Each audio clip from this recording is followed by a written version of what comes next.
The scorching sun of Okuta village bore down mercilessly on the cracked earth as Agnes Onodugo sat beneath the shade of a solitary baobab tree, her hands trembling with exhaustion and despair. Her 9 daughters gathered around her, their faces gaunt with hunger. Life had been nothing but a cruel series of hardships since their father, Mr. Douglas Onodugo, abandoned them. In a society where bearing sons was deemed the ultimate symbol of success and legacy, Douglas had succumbed to the pressure of ridicule and rejection.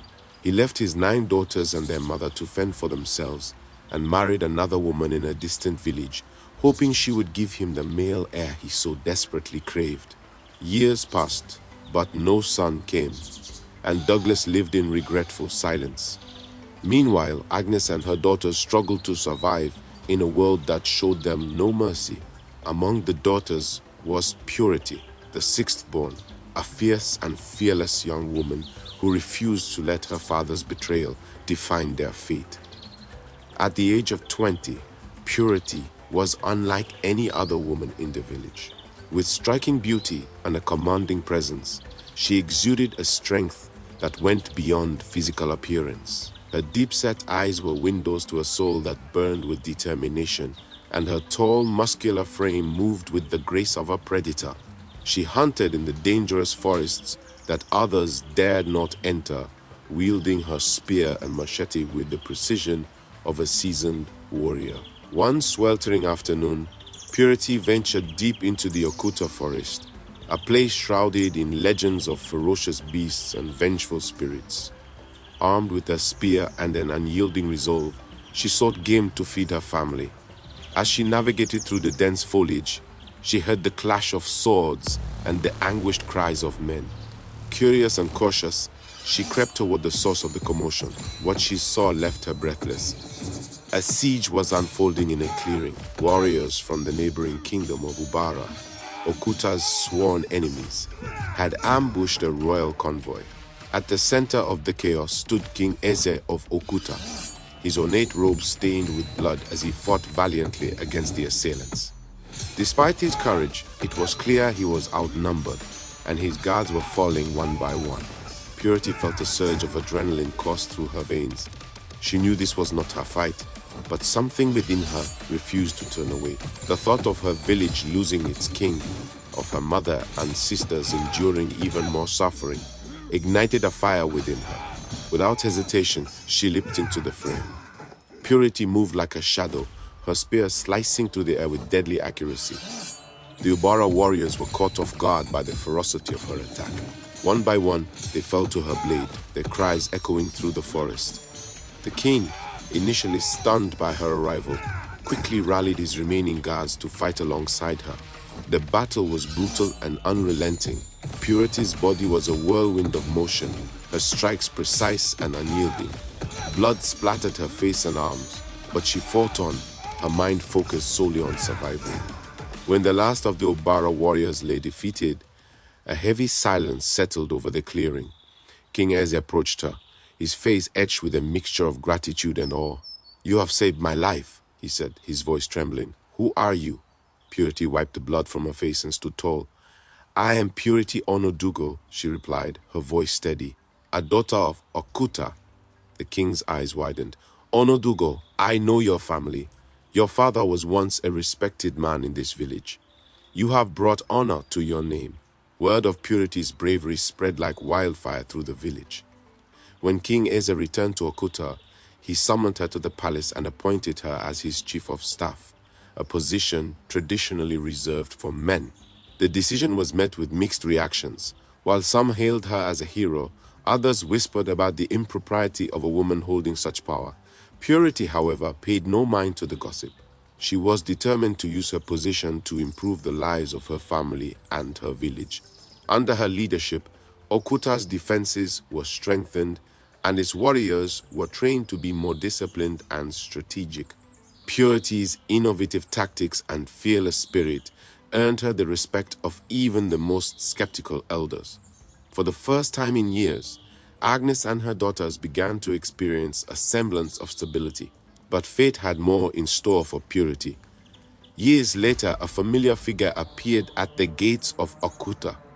It was Douglas Onodugo, now an old and weary man. His second wife had borne him no sons, and his life had been plagued by misfortune. Desperate and destitute, he had come seeking help from the very daughters he had abandoned. When Purity heard of her father's arrival, she was filled with a storm of emotions: anger, sorrow, and a deep-seated need for closure. She agreed to meet him in the palace courtyard, where he knelt before her, his face etched with shame.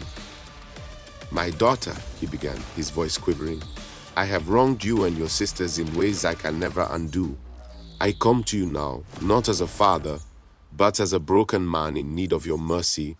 Purity's heart ached at the sight of the man who had caused her family so much pain, but she was not the same girl he had abandoned. She was a warrior, a leader, and a symbol of resilience. "You left us to suffer," she said, her voice cold but controlled.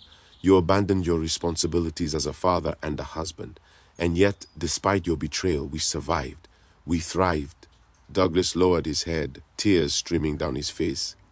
"I have no excuse. All I ask is a chance to make amends." Purity studied him for a long moment before speaking. "If you wish to make amends, you will earn it. You will work to rebuild what you destroyed. Only then will you find redemption." Douglas accepted her terms without hesitation. Under Purity's watchful eye, he toiled alongside the villagers, helping to build homes, repair roads, and plant crops. Though many remained wary of him, his genuine remorse and tireless efforts began to win them over. As the years passed, Purity and her sisters found it in their hearts to forgive their father. They saw in him a man who had been broken by societal expectations, but was now striving to right his wrongs. Their family, once fractured, began to heal.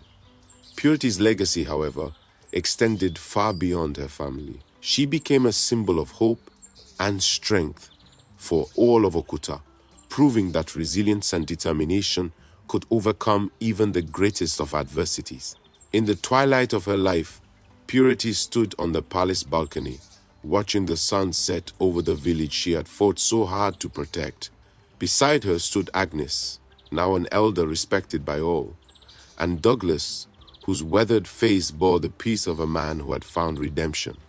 Purity's journey had been one of pain and triumph, loss and redemption. She had defied the odds, rewritten the narrative of her family, and inspired generations to come. And as the stars began to fill the night sky, she smiled, knowing that her story was one that would be told for centuries, a tale of a warrior who rose from the ashes to become a legend. It began with a dream, one that left Purity drenched in sweat and gasping for air. In the dream, the earth split open beneath Okuta, swallowing the village whole in a cascade of flames and screams. At the center of it all stood a shadowy figure, tall and cloaked in darkness, its voice a chilling whisper that echoed inside her skull. "You cannot undo the blood of the covenant." Purity jolted upright, her heart pounding like a war drum. She looked toward the balcony, where the moon hung heavy and red in the sky. A sense of dread settled in her bones. The village she had fought to protect was in danger again, but this threat was unlike any she had faced before. This was not a war of men, but of ancient forces long forgotten. Her instincts as a warrior screamed for action, but this time, swords would not be enough. She would need to uncover the origin of the curse she had dreamt of, for it felt like more than a vision. It felt like a warning, and deep in her heart she knew something had awakened beneath Okuta. The next morning, the village buzzed with strange rumors. Livestock had gone missing. The river that once flowed crystal clear was now tinged with a faint red hue. Children spoke of hearing whispers in the wind, and one boy claimed to have seen a figure standing motionless in the forest for hours, watching. Purity summoned her council and listened with growing unease. Each account mirrored the signs from her dream. Chief Priest Obalai, an old spiritual custodian of the village, requested a private audience. When they met, his hands trembled as he placed a leather-bound scroll on the table. "This prophecy," he rasped, "was hidden away by our ancestors. It speaks of a time when a bloodline cursed by betrayal would awaken the wrath of the ancients. Purity's breath caught. "What betrayal?" she asked. Obale's eyes pierced hers. "Your father's abandonment of the sacred union, his rejection of the covenant made with the spirits through his firstborn daughters. He did not just abandon a family, he severed a pact." The scroll detailed an ancient agreement made by Okuta's founders. Daughters born under the Star of Wade must be honored or calamity would follow. Purity was one of those daughters. The revelation struck Purity like a spear through the heart. All her life, she had fought for dignity, respect, and survival, never realizing that her very existence was woven into an ancient spiritual bond. She stared at the scroll, the glyphs pulsing with a faint golden light as though reacting to her presence. "What must be done to restore the balance?" she asked, her voice steady. Obale hesitated before replying. "There is only one path. Descend into the Shrine of Whispers, hidden in the Forbidden Grove. There, you must face the sentinels and offer what was once denied, a heart untainted by bitterness." It sounded impossible. The Forbidden Grove was not just feared, it was taboo. No one had returned from it in centuries. But Purity did not flinch. She would face the ancients themselves if it meant saving Okuta. That night, beneath a blood-red moon, she kissed her mother's forehead and gathered her weapons. She wore no armor, only her traditional warrior beads and a simple white tunic, symbolizing humility. Before dawn, she vanished into the mist, leaving behind the comforts of her title and family, and journeyed toward the forest that even spirits feared to tread. The journey to the Forbidden Grove was unlike any Purity had ever undertaken. The forest grew darker with each step, not from the canopy but from something deeper, a spiritual weight that pressed against her skin and whispered doubts into her mind. The trees twisted unnaturally, gnarled branches reaching out like skeletal hands. Strange symbols began to appear on the bark, glowing faintly as she passed. The air buzzed with energy that felt ancient and restless. She moved cautiously, relying on her instincts and memories of old warrior paths, until she reached the stone arch marking the entrance to the grove. Carved into the arch were 9 daughters holding torches aloft, their eyes hollow, mouths sewn shut.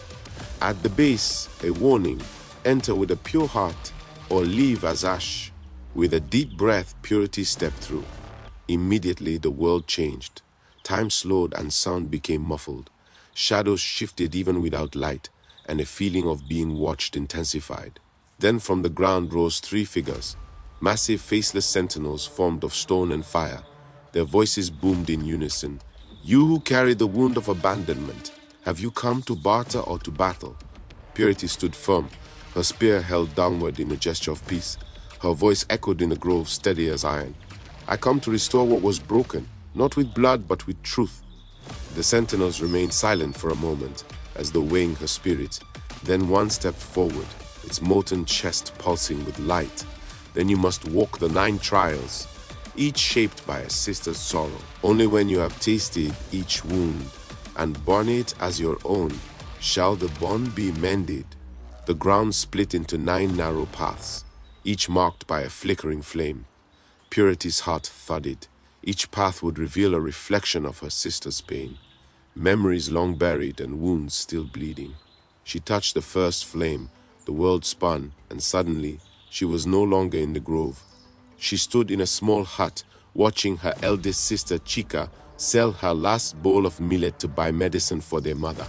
She saw the hollow in Chika's cheeks, the trembling of her fingers as she smiled through despair. Purity wept, her chest cracking under the weight of sacrifice she had never known. The trial ended with Chika's voice whispering, "Do not forget us."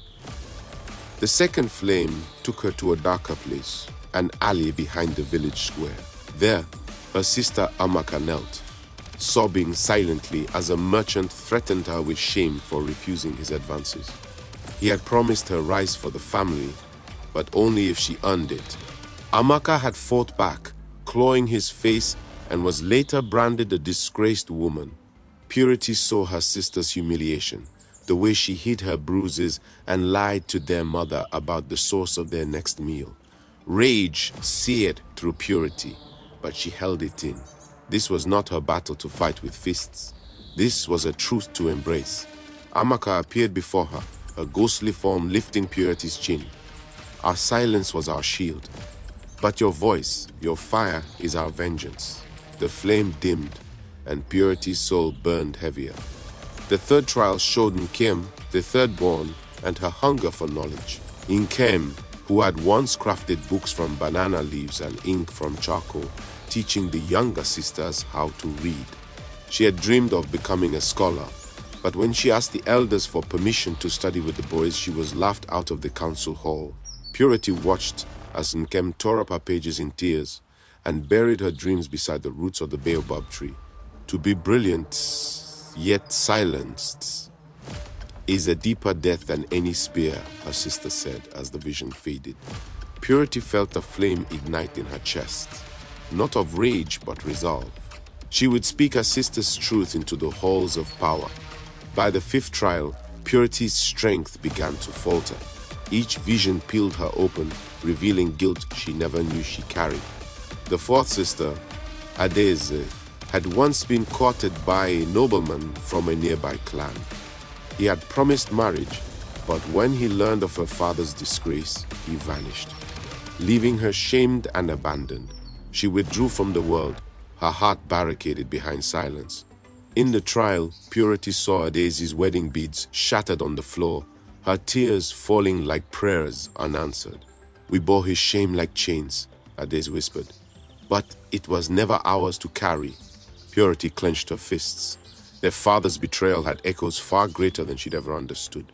The sixth path revealed Onyinye, the fifth sister, beloved by the village children, gentle and warm. But even she had scars. During a famine, she offered herself as a farm laborer to a cruel landowner, working through fever and wounds. She collapsed one night in the fields, too weak to crawl home. Purity witnessed her sister's limp body dragged by callous hands, her cries ignored by passers-by. Even kindness is punished when born of a daughter's desperation, Onyinye murmured from the shadows. Purity sank to her knees, overcome with sorrow. The sentinel's voice echoed faintly, "Do you still carry bitterness?" Purity answered, "No, only fury, righteous and ready to be wielded for justice." In the seventh trial, she met Zuri, the seventh daughter, who had vanished one night from their hut without a trace. The family had mourned her in silence. Now, in the vision, Purity saw the truth. Zuri had run into the wilderness after being accused of witchcraft by jealous villagers. They had blamed her for a merchant's illness, citing her strange dreams and odd talents.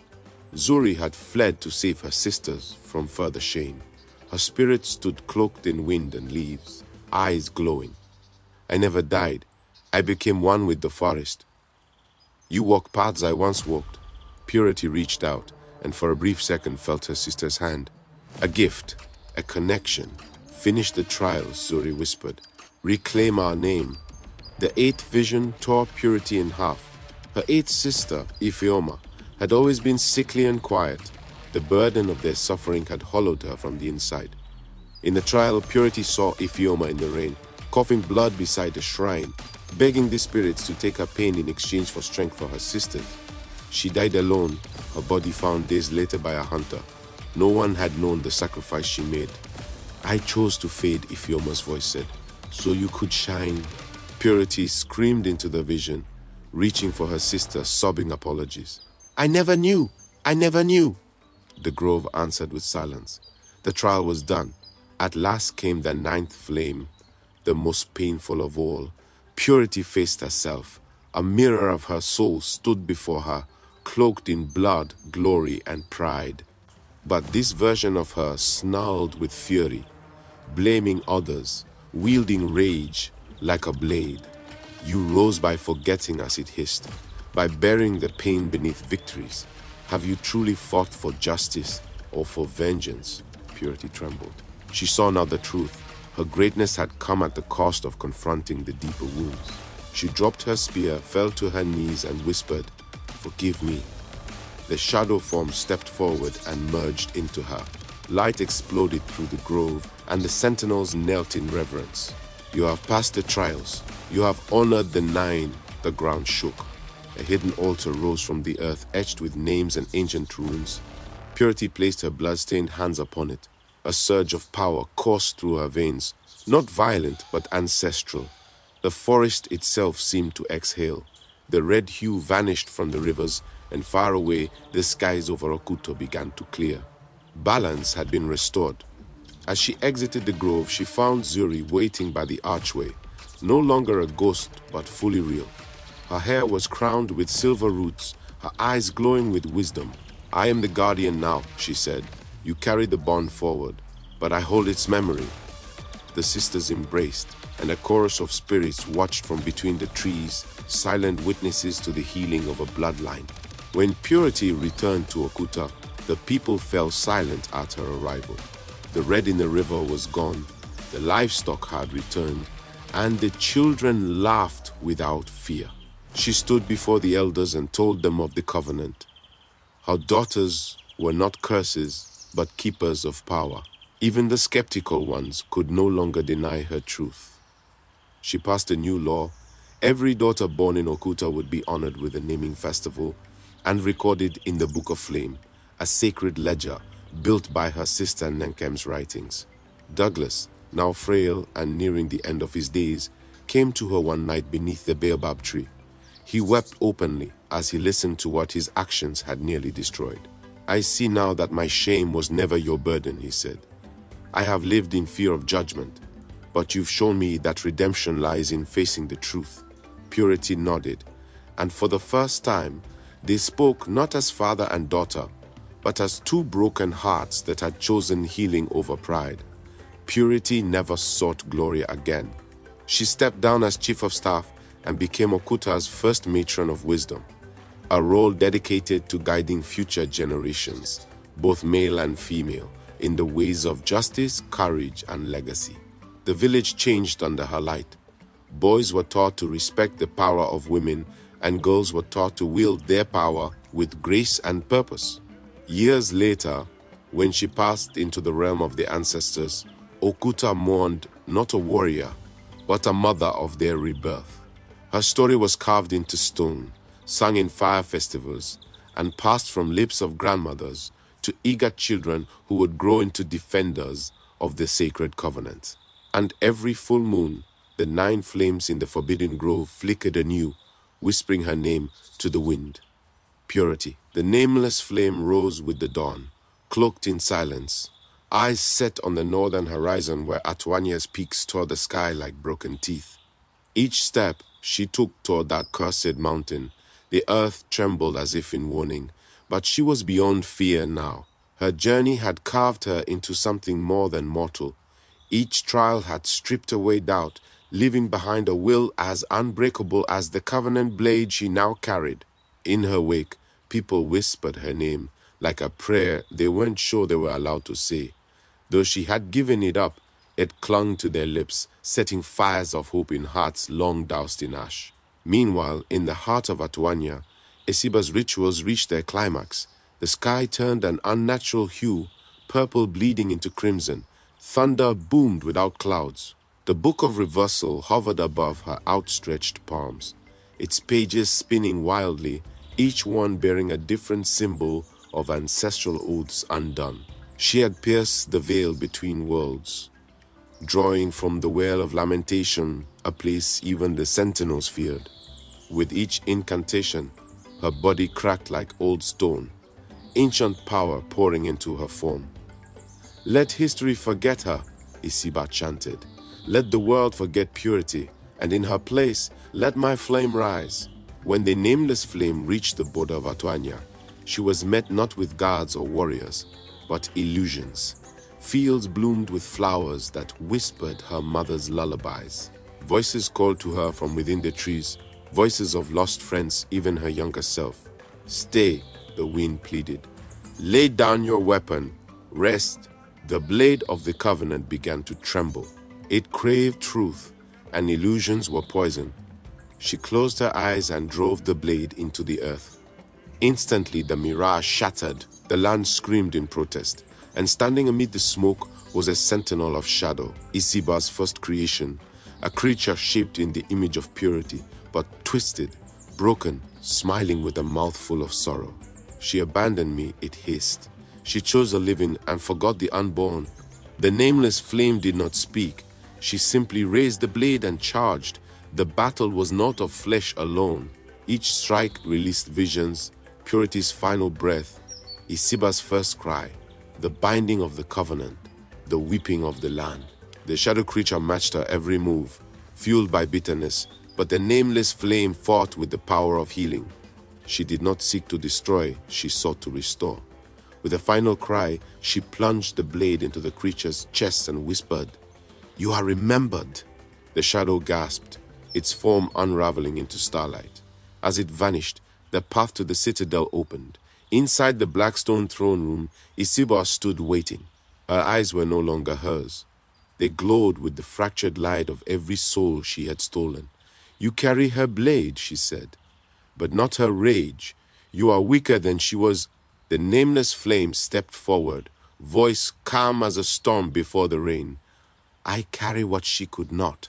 Forgiveness," Isiba sneered. "Forgiveness is a lie the weak tell themselves to survive."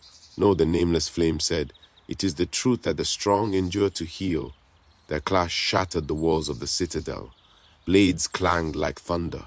Every blow between them broke illusions, revealed memories buried in pain. Isiba's power surged with sorrow. The nameless flame answered with light. As their battle escalated, the sky above split open. The spirits of the 9 flames descended, encircling them. Purity herself appeared in spectral form, her eyes wet with mourning. "Isiba," she whispered, "you were my sister's daughter. I did not forget you. I feared I was too late." Isiba froze, trembling. "You left us behind." "No," Purity said. "I fought for all. But some wounds hide too deep." In that moment of hesitation, the nameless flame struck, not with violence, but with mercy. She pressed the covenant blade to Isiba's heart and whispered a blessing. The blade glowed, not with fire, but with warmth. Isiba fell to her knees, her monstrous power unraveling, her body restored to its true form, a girl who had never been loved. "Why?" she sobbed. "Why not hate me?" The nameless flame knelt beside her. "Because someone must choose peace. You were not born a monster. You became one through pain." The grove shimmered in the distance. The covenant was restored. The book of reversal crumbled to dust. The spirit sang. And as dawn broke across the land, Okuta awoke to the news that peace had returned. The nameless flame, however, did not return to the village. She vanished into the mists of the north, her name forgotten by decree, but her deeds carved into the bones of the earth. Mothers whispered her story to their daughters. Temples lit 9 flames each year to remember not just purity, but the girl who came after, who chose light in the face of ruin. And far beneath the grove, where the sentinels slept and the roots of the world intertwined, a new seed bloomed, one born of balance. It glowed not red nor gold, but silver, a fusion of rage and mercy, sorrow and hope, a symbol that, from even the deepest pain, new legends can grow.